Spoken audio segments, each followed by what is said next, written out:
Hello, dreamers. Perla here, as always. Thank you for your love and support. Thank you for liking, sharing, and subscribing to the channel. And if you haven't done so, go ahead and do so. We would love to have you. So, Cancer, this is your weekly message.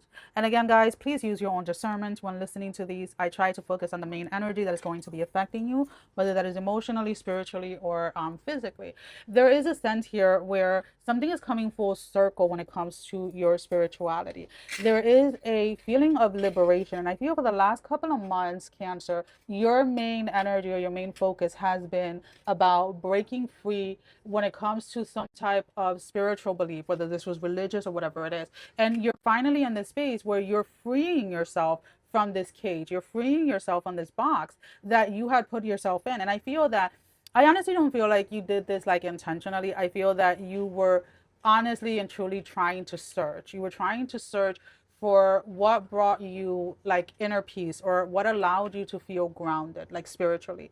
And that led you down many paths. And what you're starting to understand now, what you're starting to realize, excuse me, is that you don't have to be, I don't know why I want to say it this way, but like cemented to one thing.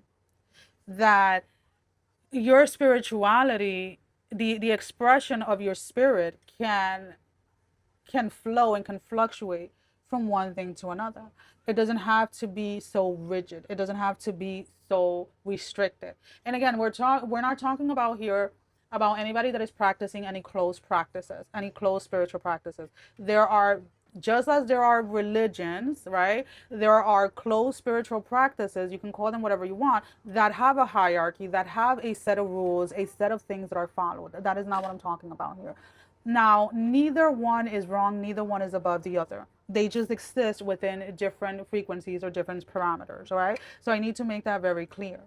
Um, but for those of you that this is going to resonate, I feel like you're still trying to find your way as to where it is that you belong, where it is that you belong, where it is that your spirit is trying to lead you to. And you're starting to notice that it is very easy for you to like go from like one spiritual space to like another. Now, if you are one that is constantly running away from your shadows and you don't like to talk about like the energies of like what would be considered like demons or demonology and things like that, then maybe you should stop watching here. Because the way that I'm picking it up is this energy of like being able to navigate like the dark aspects of things. We're going to call them dark and light, to have like a better understanding of it, right? But being able to navigate between like the dark and the light very effortlessly, very fluently is what I'm picking up. And there may have been something within what you or people consider darkness that may have like scared you or may have, and I feel that it wasn't necessarily something that you saw. I think it was something that was programmed in you from like childhood, like, oh, this is bad, this is bad, this is bad, or anything that doesn't come from this is considered evil, whatever it is. So there is a sense here of like, the more that you allow yourself to expand, right, to the capacity of your own spirit, to the capacity of your own psyche, right? Because we're not going here diving into things without first standing grounded within ourselves, right? And that is for everyone. Like I always say that when you're diving into like learning something new, even if it's just out of curiosity, you always sit with yourself and you stay grounded within yourself with the knowing that whatever it is that you are going to experience, whatever it is that you're going to learn, whatever it is that you're going to see, sense, taste, hear, whatever, is what you are capable of handling in that moment, right? What you are capable of handling spiritually, mentally, physically, and emotionally. Because when you try to rush to get to a certain destination because this person is there or that person is there, this is where a lot of people end up in like spiritual psychosis. And it is a very real thing. And the thing is that unfortunately, some people want to get to a final destination, not realizing that the journey itself is in an aspect, let's put it this way, like your destination, your destiny is the journey itself, how you evolve and how you grow. And I feel that now that you're understanding that, hey, I don't have to be rigid, I don't have to stick to this one thing, and I know that my spirit is leading me in the way that it wants to lead me because I'm learning to listen to it instead of continuously listening to those around you, right?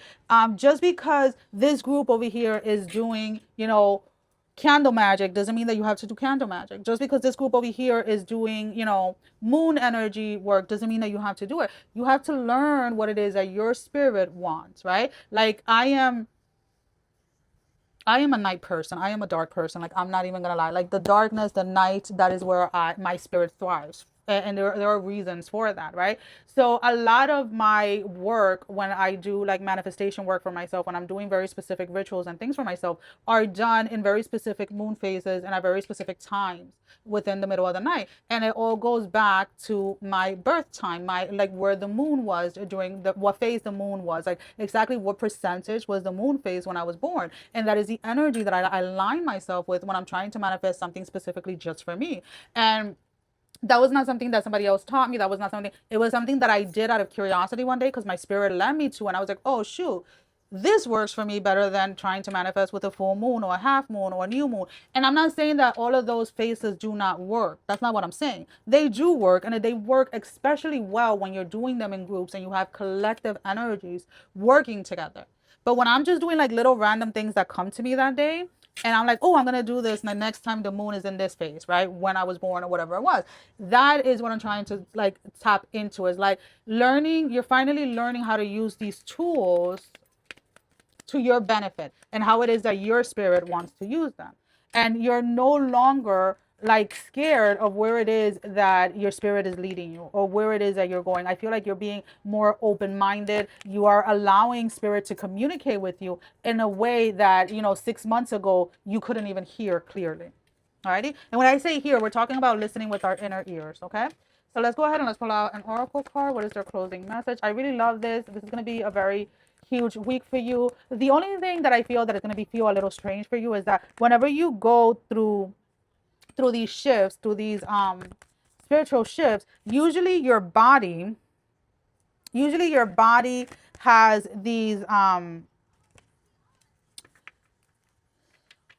usually your body has like these oh my god, like these symptoms, right? Like you'll get headaches or you'll get this or you'll get that. And this time around it's not coming in like that. You're going to feel very grounded. You're going to feel very neutral, very like and we have the lucky break, good fortune, good things coming, and a turning point. So you're definitely in a turning point when it comes to your spirituality. Now, this is interesting that the numbing came in. This is self-medicating, addiction, and irrational behavior. Why is it this is coming in as a reminder, not so much as a warning, as a reminder that every certain phase or every phase of your spiritual journey doesn't have to look the same. So don't go looking for pain. Don't go looking for, oh, why is it that this, like, there's something about everything flowing your way or everything feeling calm and relaxed, everything feeling grounded, that makes you question what is wrong. And I need you not to go into that space. Like, this self-medicating energy is this energy of like wanting to find a fault or wanting to find something that is tearing you down in order to justify or to guarantee to you that you are evolving and you're growing. And not every time that you are moving into a new phase spiritually or etc. do you have to be teared down. And I think that is the lesson within itself this week. Alrighty. Well, that is all that I have. Sending every single one of you love, strength, and blessing, guys. Take care. Love you all. Mom. Bye-bye.